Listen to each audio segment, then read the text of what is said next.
Hello, everyone, and welcome to this new episode of The London Circle. Today, we'll be discussing domestic abuse and how widespread it is and what kind of manifestations it takes, not only throughout society, but particularly throughout the Muslim community. With me will be Huda Jawad, a long-term campaigner against domestic abuse, as well as Sheikh Shamsul Duha, director of Ibrahim College. Enjoy.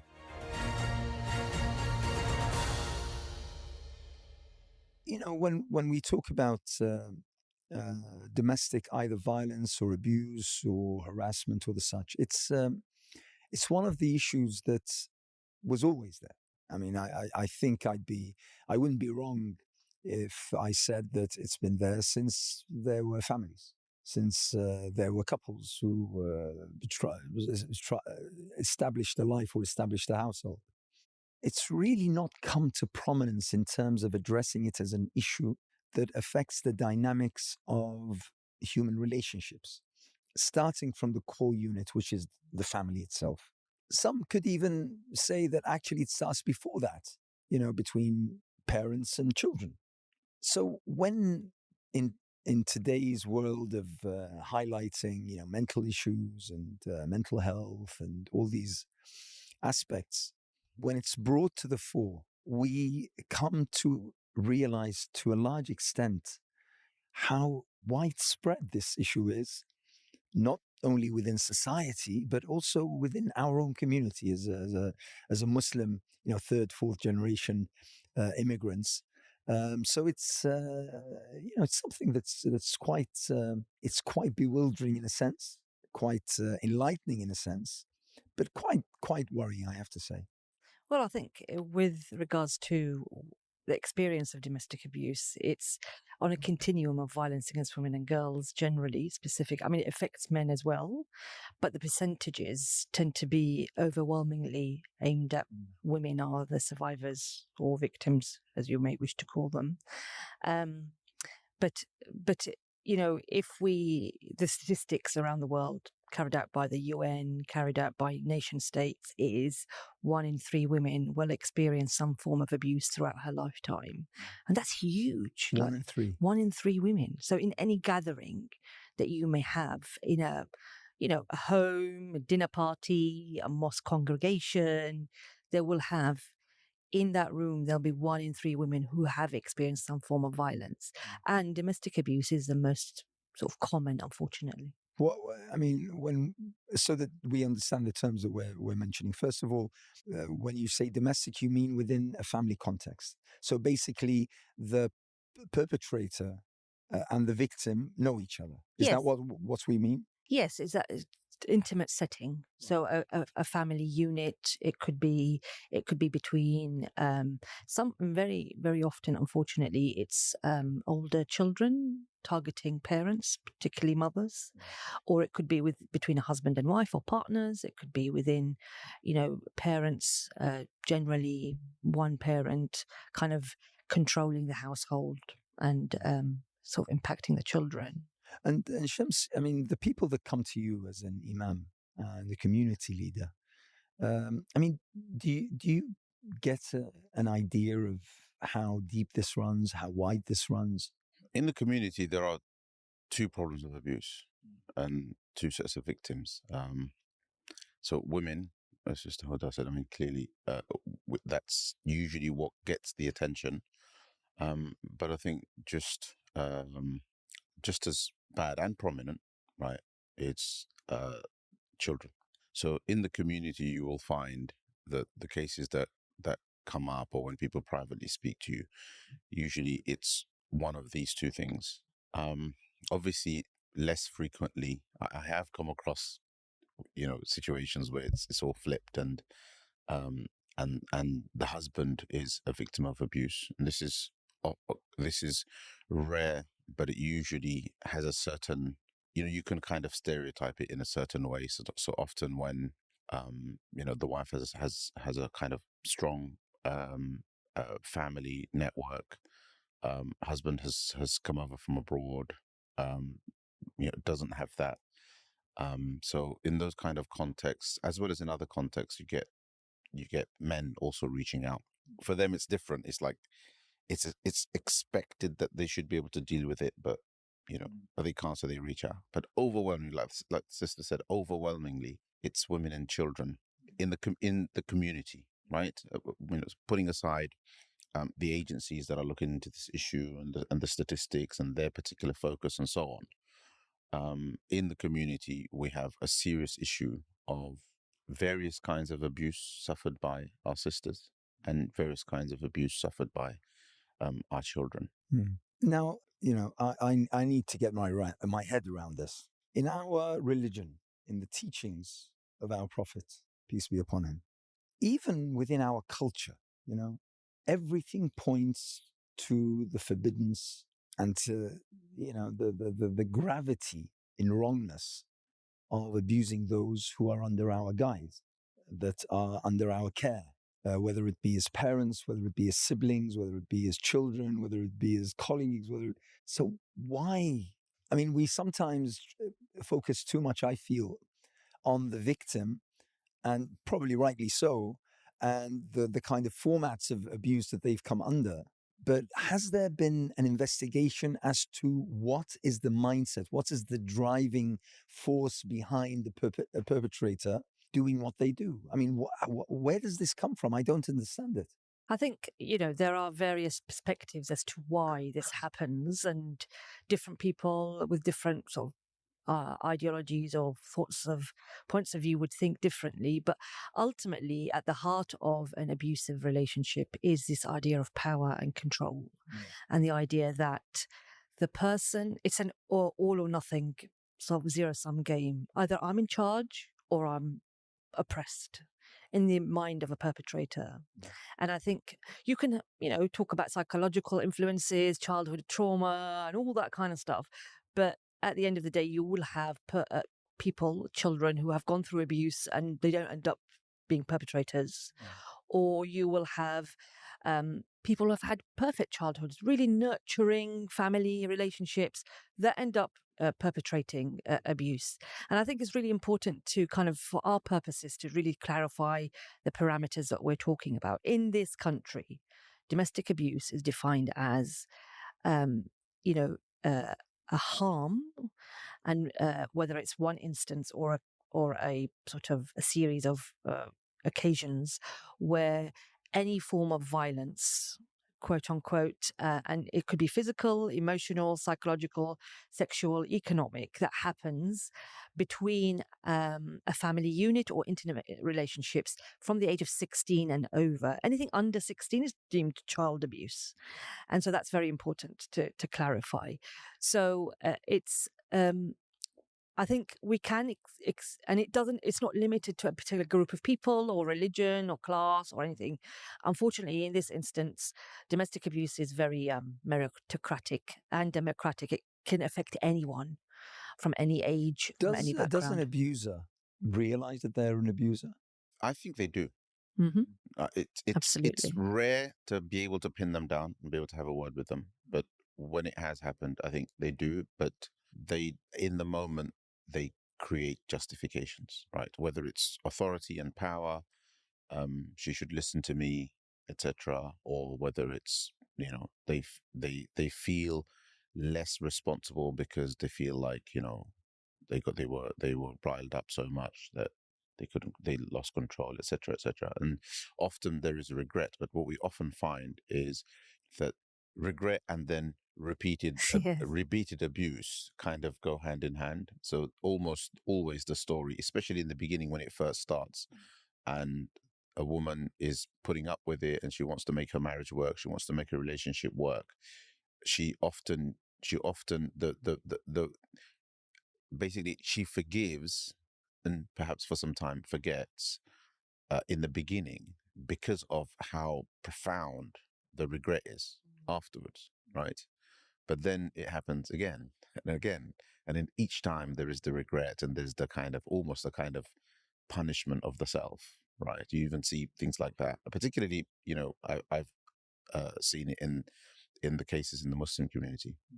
But I want to come back to two things. One is, like, as an imam, I'm particularly interested in why this is happening in the Muslim community, right? And it is we can try to argue that this is universal, and it is to a certain extent. But obviously, we like to think that our deen teaches us better, right? So what's going on? So I think that's one thing that that's important. And the other thing, again, there are different ways to talk about this. We can be technical and say, let's talk in terms of definitions. But I like to at least understand it in terms of a culture of abuse. And when I say culture, I'm talking about generational cultures of abuse. And among all of the different causes that we've got, one that it seems also very clearly present is just generational acceptance of domestic abuse. So it's being perpetrated by sons because their fathers have abused their mothers, and their fathers have been abusing their mothers because the grandfathers have been abusing their grandmothers, and it's been going on like that.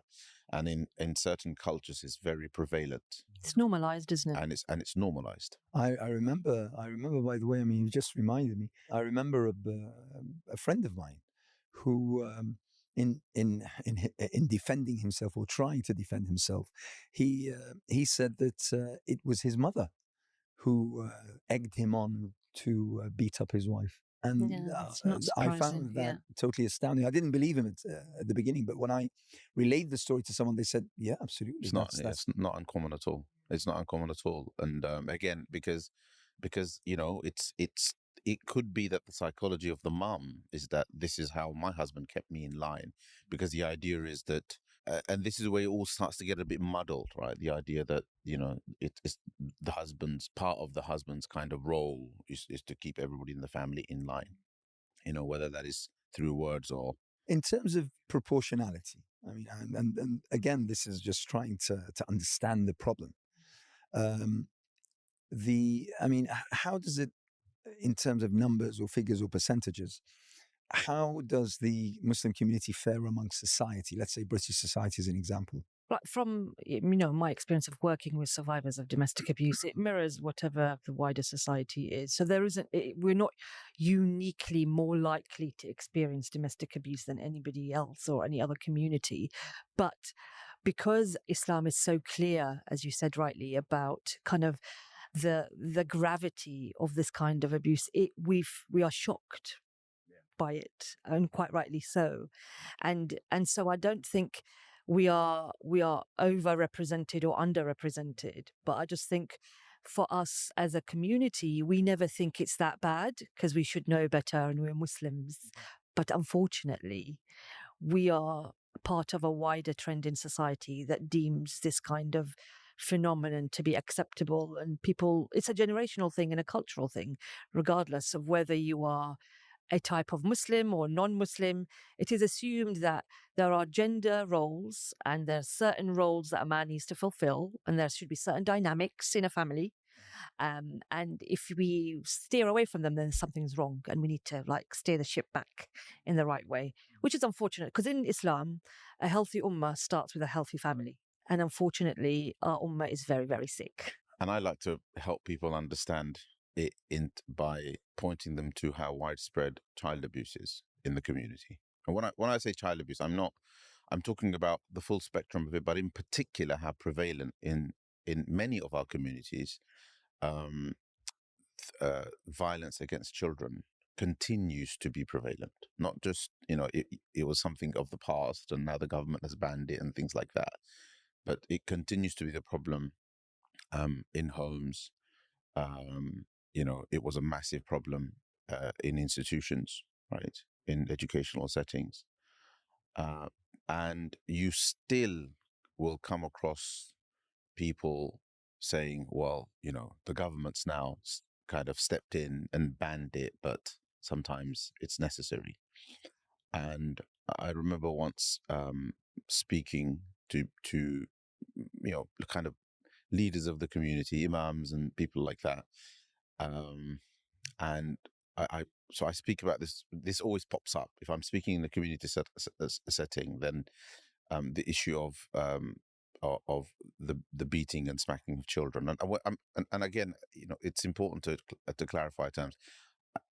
it is beating. It's not so much smacking. We're talking about serious Severe, yeah. brutality, right, against children. And you know, and I've seen a lot of this firsthand as a child myself, right? And so when I speak about this, people often kind of try to move the conversation on by saying, well, this is now banned in this country. It's not happening anymore in masajid and so on. First of all, I don't think that's entirely true, first of all. But where I find it, like, and this comes back to this issue of like, what happened to us as an ummah, you know? Like, aren't we supposed to know better? Doesn't our deen teach better?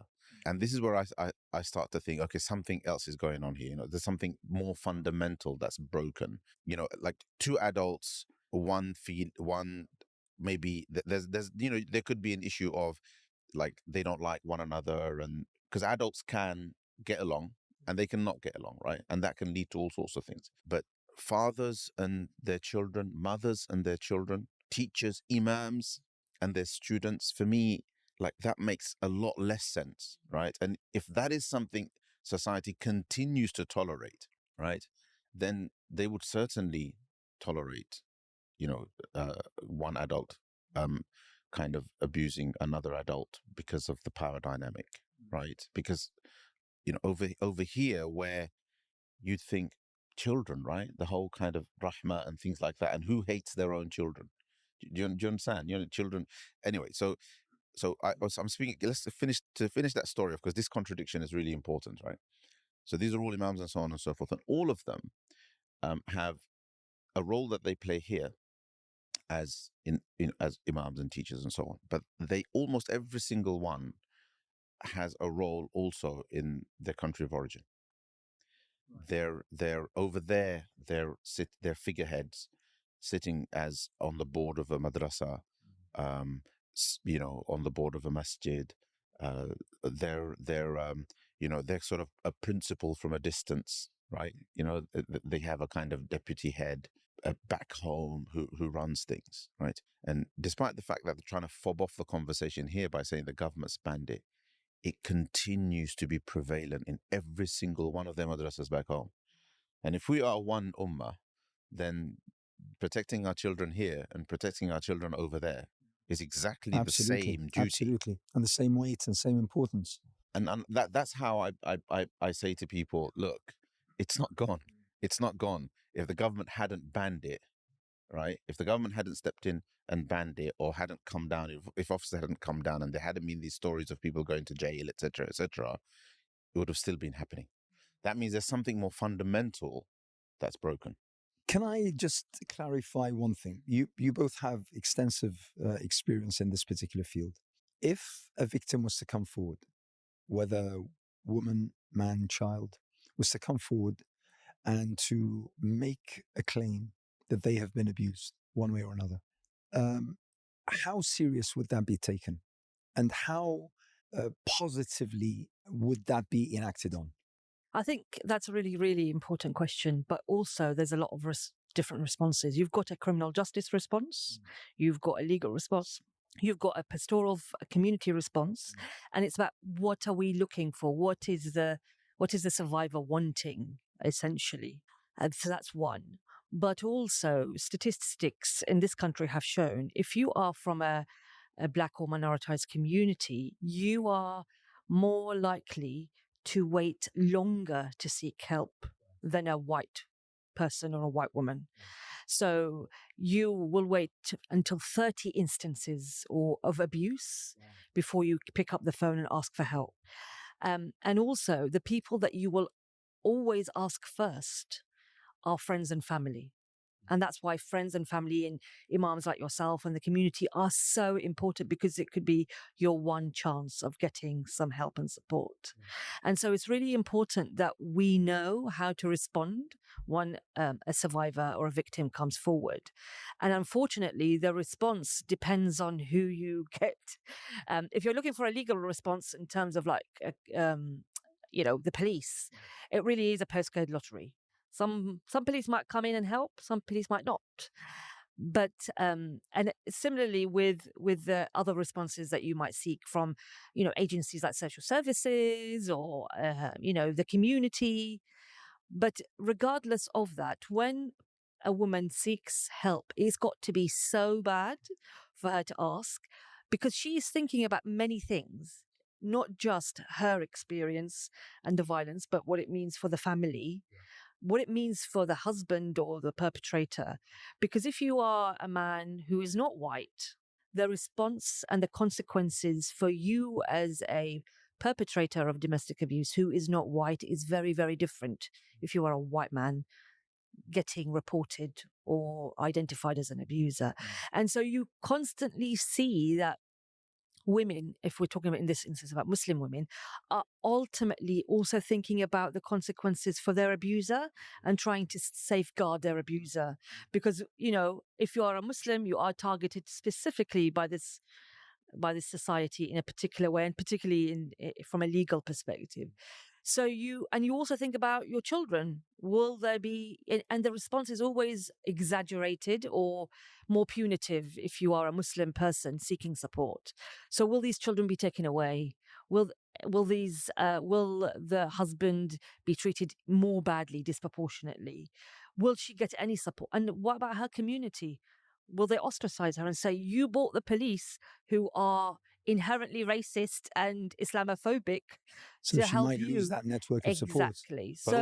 But also, what will the children think? Because often the children, the way the direct kind of way in which the victim has experienced the violence, children haven't. They might know that something is going on. They might be aware that there's something happening. They might not like it, and so on.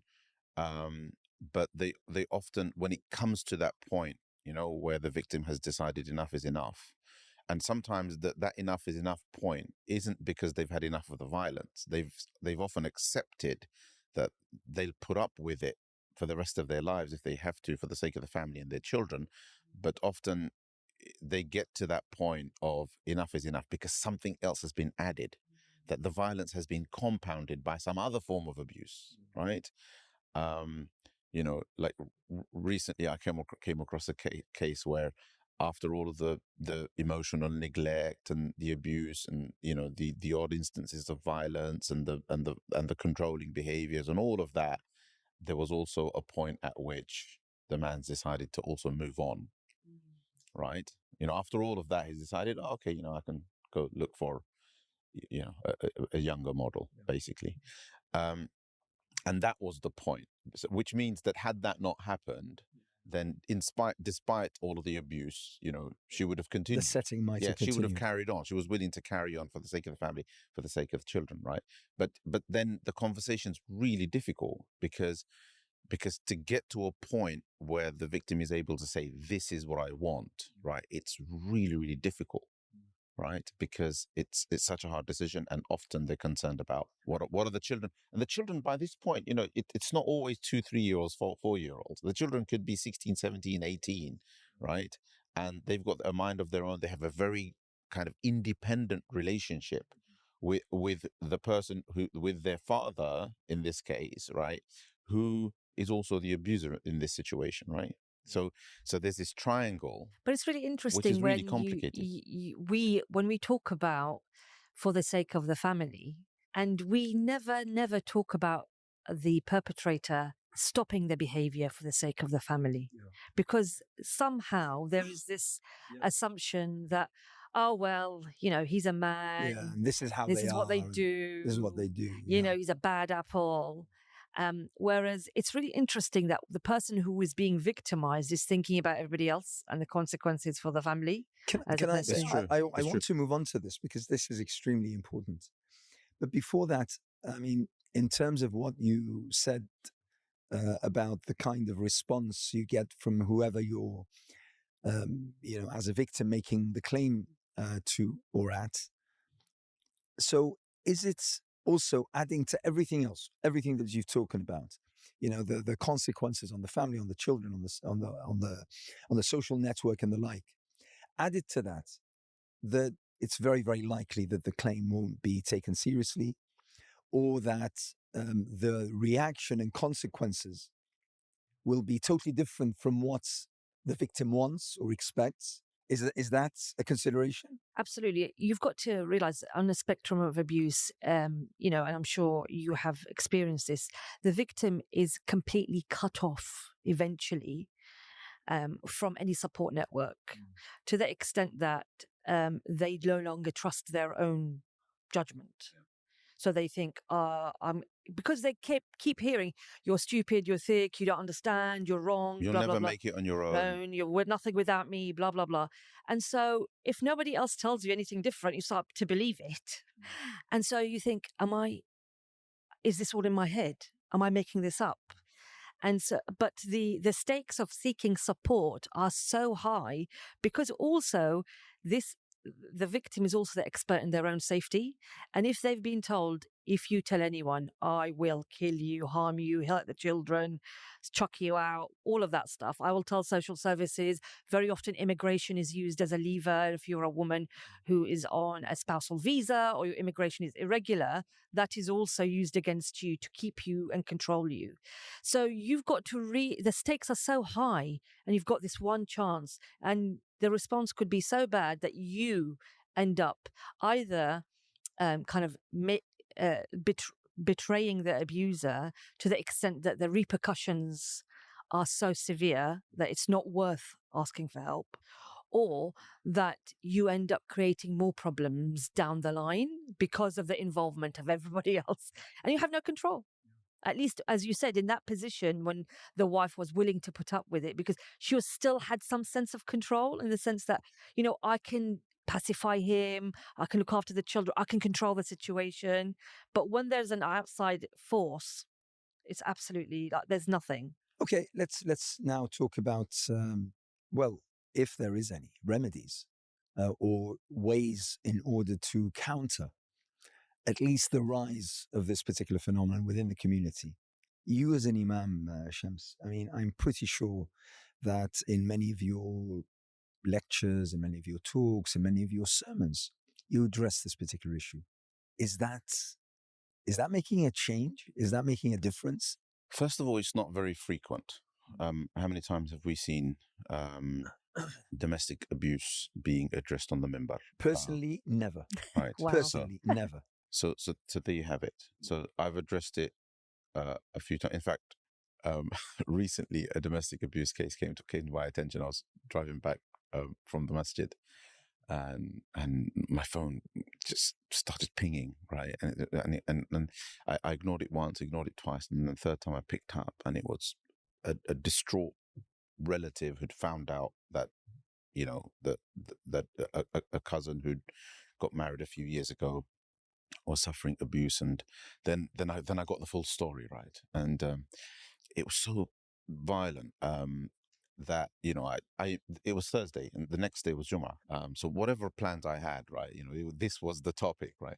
So this has happened quite a few times in my own experience as imam. But the thing is, the truth is, I haven't been imam for a long time. You know, as you know, I was at Ibrahim College.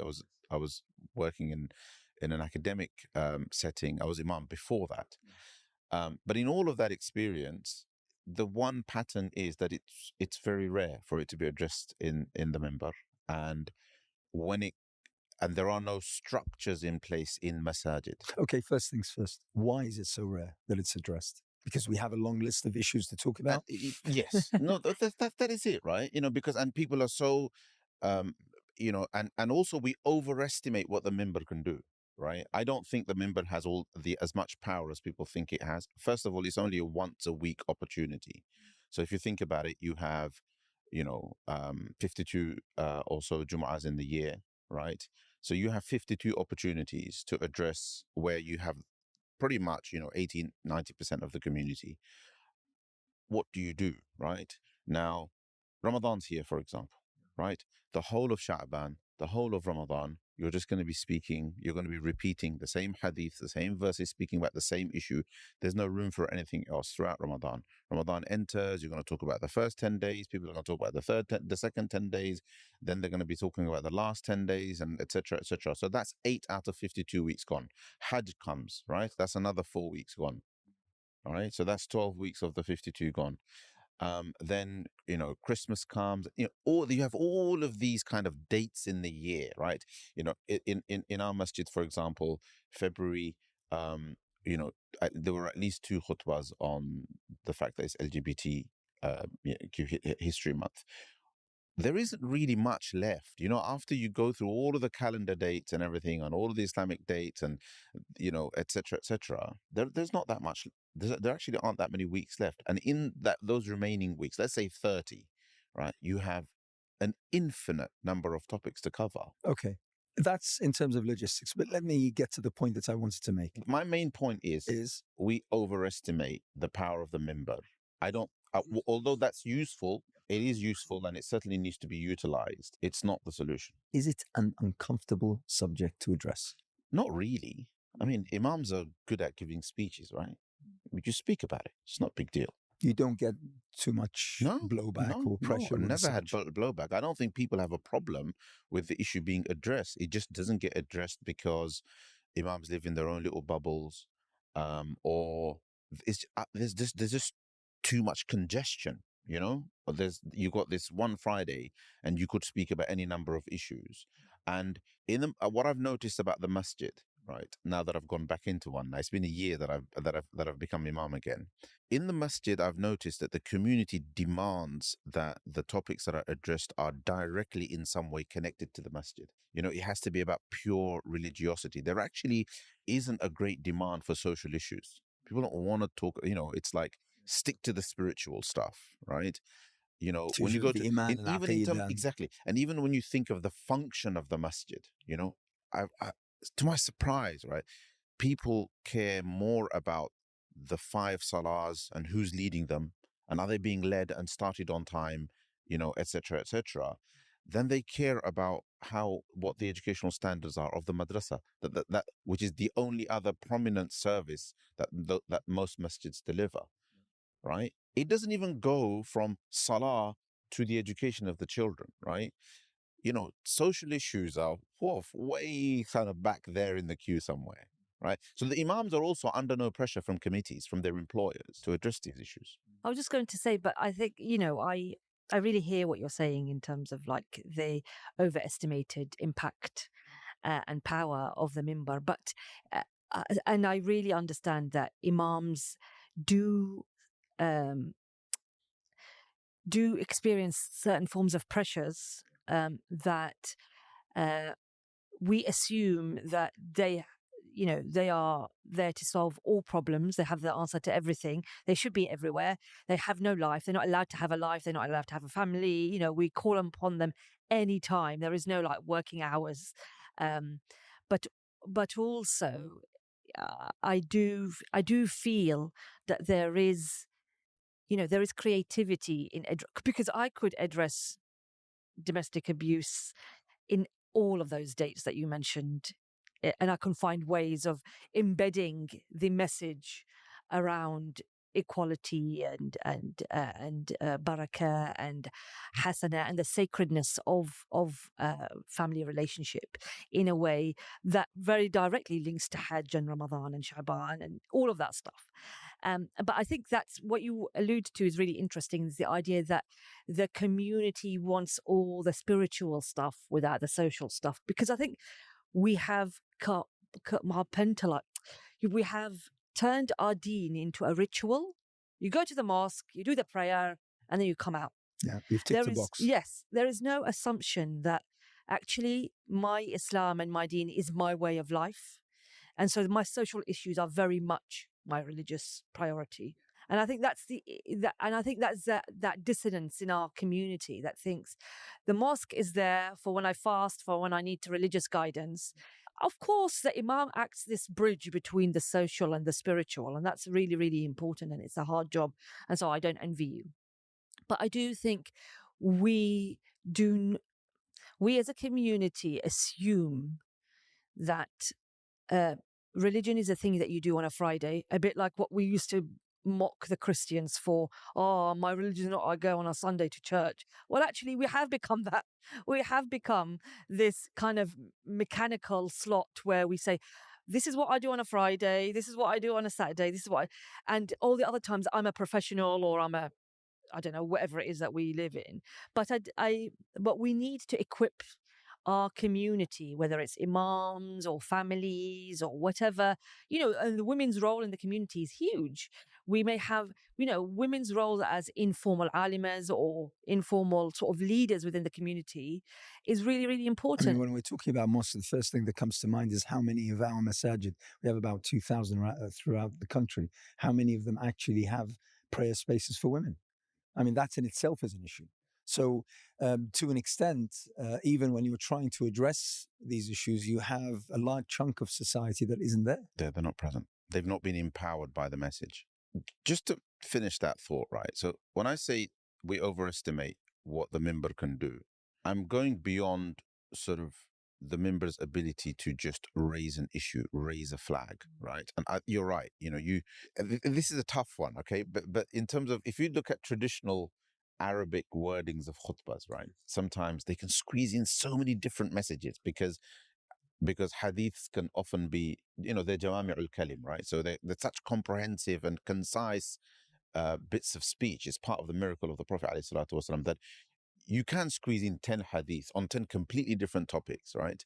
In Arabic. And it all sounds beautiful, right?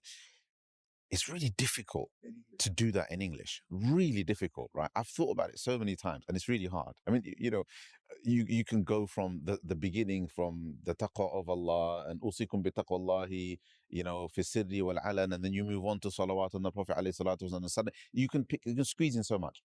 So but that's a challenge in itself. And you've got 10 minutes, you've got 10 minutes, you've got 15 minutes.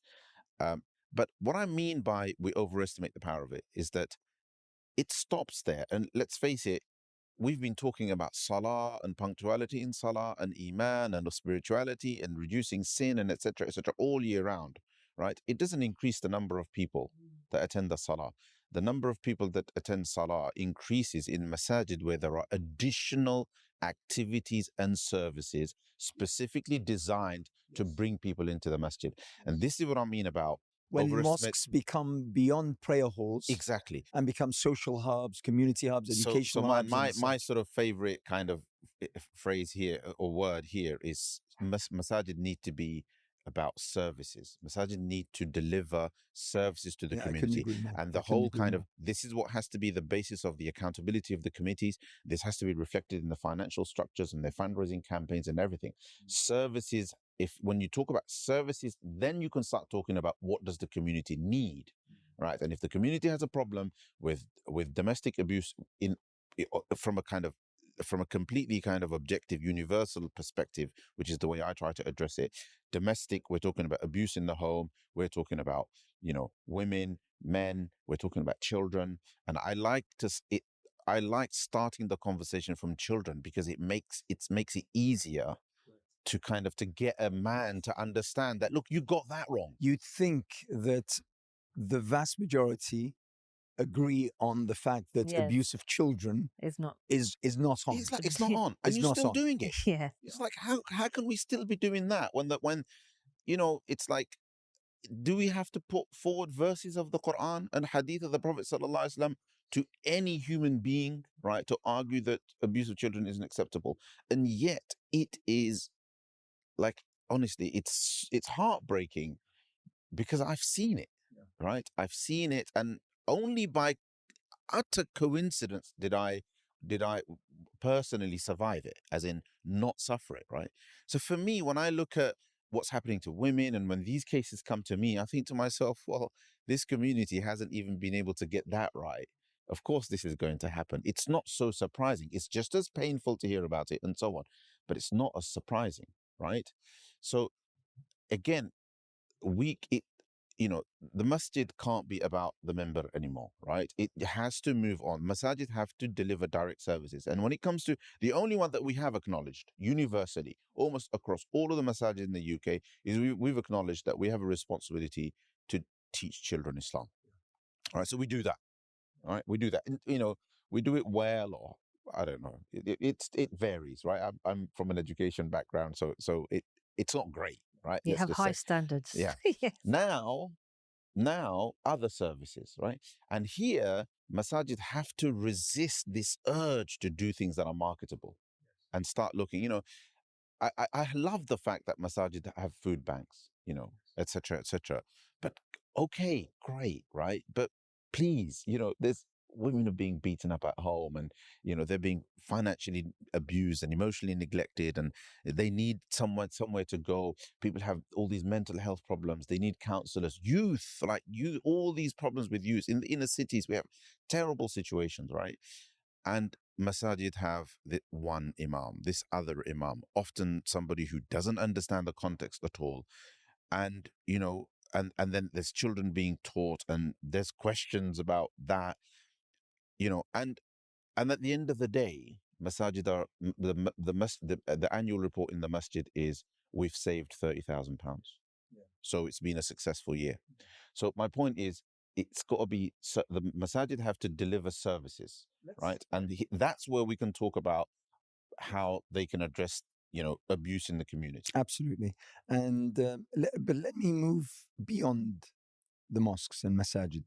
In terms of, we had a show where we discussed the British Muslim civil society, and that report that was launched in Parliament was an incredibly impressive report about the depth, the width, the breadth of the Muslim community and their reach in all facets of life.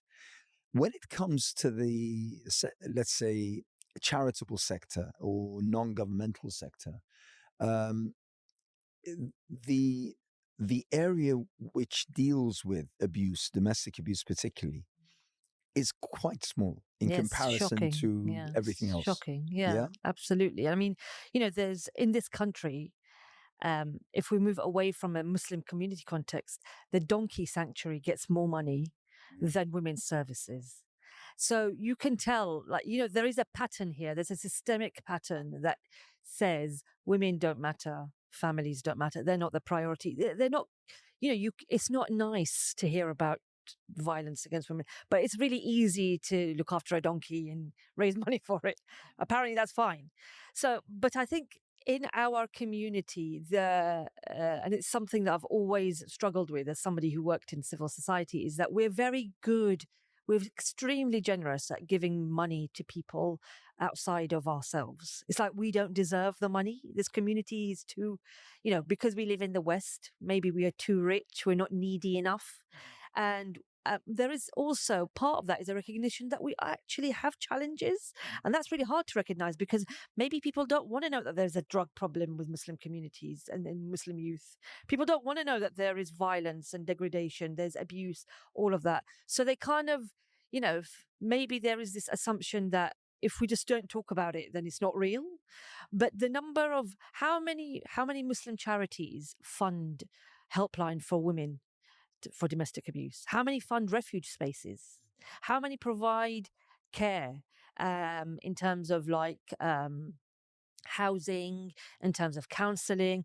These things we don't touch. There's one Muslim organization called the Muslim Women's Network UK that has a helpline, and they graft in order to get staff, and it's mainly kind of manned or womaned by volunteers. And so I think it's really, really important question is, why do we not feel that our money is worthy of the people here? What is it about us that makes it easier to donate to an earthquake? And of course, it's really important.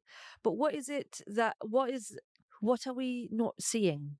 What is it that's making us feel that we're not worthy of the investment? Our masjids are not worthy of the support. I mean, it concerns me greatly that whilst we're living in a society where these issues are heavily regulated, they're heavily policed, as far as we know.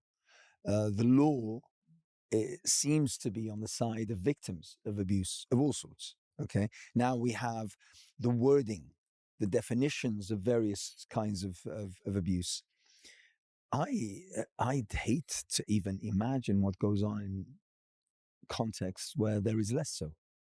I mean, in countries that are probably Muslim dominant in terms of population and such.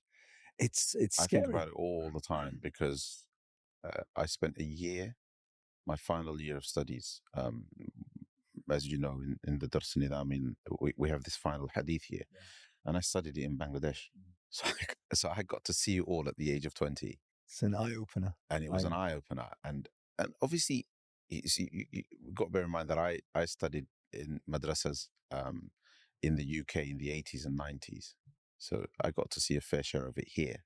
And then obviously... By the way, you invoked a memory that was deeply buried. And I'm older than you. It was during my 70s, and I used to go to this sheikh at his home to learn Quran. And it's fascinating, but it's all come back now.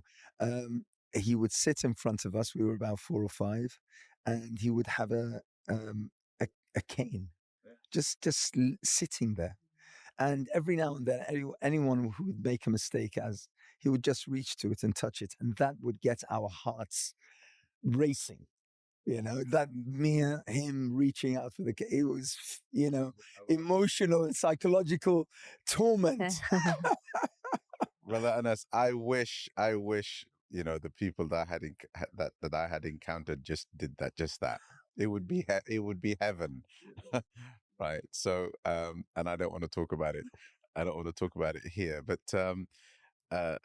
and I, on the one hand, you see all of that, but on the other hand, I also feel like the deen gives you, some sort of coping mechanism, but not so much the deen itself. It's not so much the content of the deen, but a loyalty to it. It's like,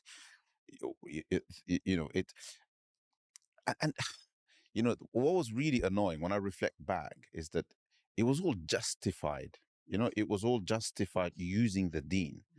And I later found out that a hadith were being used, and I later found out kind of in my senior years, and after I'd gone back to reflect on it and look at it critically, that these were fabrications. Fabrications, absolutely. Right? Fabrications were being used to justify, basically these brutal kind of beatings, right? And you can have the same conversation about justifications with regards to the abuse of women, and so on, when there's no aspect of Islamic law that has anything to do with any kind of abuse scenario except for the discussion about oppression and dhulm and what the consequences of that are against the perpetrator. That's where kind of Sharia steps in. The Sharia doesn't step in anywhere else, right? It doesn't step in 434 Surah An-Nisa. It doesn't step in the hadith about commanding children to perform salah, and so on, because none of that has anything to do with violence and abusive behaviors and controlling behavior and financial abuse and emotional and psychological abuse, right? And threats and actual brutal violence, children bleeding, and stuff like that, right? It doesn't go anywhere. And I find it astonishing that it just missed us. It's like these things can even happen in a religious context. And that's what I mean when I say something fundamental, right, has broken in just our understanding of right and wrong and justice. And we have these terrible, terrible blind spots when it comes to the deen or when it comes to the Sharia. Do you understand? We can give whole lectures on how long this should be and how long this should be and whether this is sunnah or not, and and whether that should be above the ankle or not, etc., etc. That's certainly not a blind spot, but somehow beating up women and children, well, that's why is a blind spot. That's why religion has become ritualized. It is much easier to talk about the length of your thobe than it is to look at the ethics of the Quran and of the religion. And so, and that's why it is, and you're probably less controversial to talk about that than you would about treating fellow human beings and talking about an intimate family setting where people think, oh, that's private, it's got nothing to do with me, I don't want to go there, etc., etc. So religion is instrumentalized. What would you do? Let's assume you have the nuclear button, as they say, in order to make everything right. What would you do? I think my example is always the Prophet sallallahu alaihi wasallam, and that is this idea that you need to work on a human level. You can have laws, You can have do's and don'ts. You can have education. Like you said, we've been talking about Salah for like ever since Salah was mandated, yet that doesn't mean more people. So it's not that people are not educated. It's not that people don't know. It's about this idea that there is this assumption that you have no choice, you have no control. And it's about saying, and you know, the Prophet came and said, the first act of the Prophet was to say, you're not burying girls anymore, when newborn girls. He didn't say don't cheat. He didn't say don't make sure you pray 5 times a day. He took the most radical thing that he could do as that's a starting point. And it was something with an intent of social justice. It wasn't about correcting. Of course, it's correcting a behavior, but it is felt on a societal level. And it was an oppression. And he chose oppression to tackle first. And I think that's what we need to kind of keep remembering, is the ethics of Islam is about maintaining that sense of the fitrah of equality, the fitrah of being good, doing good, experiencing good. And I think for me, what it would be a coalition of forces. It would be our community institutions, our religious institutions, our educational institutions, where we come and talk together and work together on this issue, so that it's not seen as, oh, go and see the imam about that, or go and talk to the police. We all have a responsibility. Me as a mother I have a responsibility about educating my child. Me as a sister, me as a friend, me as a professional, and I think we kind of find it easier to just kind of outsource the support to somebody else. But it's hard. It's a hard it forces us to look at who we are as people. And it's an educational, an attitudinal, a transformational kind of process that requires a concerted effort from a multiplicity of people in society. Shams, you have the nuclear button. Nuclear button? Nuclear button. Oh no, I'd start with about 100 million quid. That'll help set up some services, dangle it maybe to some of these masajid. You can have some of this, if you set these services up, and you'd be surprised at how quickly people respond to that. It's so painful to say. It's so painful to say. But suddenly you would have, give me a pot of money like that, and suddenly you'd have women's shelters propping up inside the masjid, right? It will be inside the masjid. Committees would be like running, to fill in the application form to set up these services. All of a sudden our education would be outstanding, and so on and so forth. If we dangle so it's all the about money. Money then. And sadly, that's just who we've become, right? The other one but is with the other one with is the if money. You can, obviously, you need the vision, the understanding, the money. Awareness It requires the structures and the accountabilities and etc. etc. But nowadays, all of that boils down to, because look at every single service in the community that good people, with vision are trying to set up. What will, other than charities, when we spoke about that, right? What will they all tell you? They'll tell you, we haven't got the funds, right? We haven't got the funds. And I think the reason for that is because the donor mindset, is wrong. And as much as charities, as much as there are some of these big charities, the people who are running them are friends of mine, right? And I know they want to do the right thing, but they understand that donors aren't interested, and they pander to the donors, right? And sometimes there isn't enough courage, or there is a fear of the consequences if they go against the will of the donors, right? Because at the end of the day, money has to come in. So we've seen that problem. But ultimately, every single other necessary service area, all of the projects will tell you, we're struggling. We haven't got funds. Jazakumullah khair. That was fantastic. Thank you. We're done.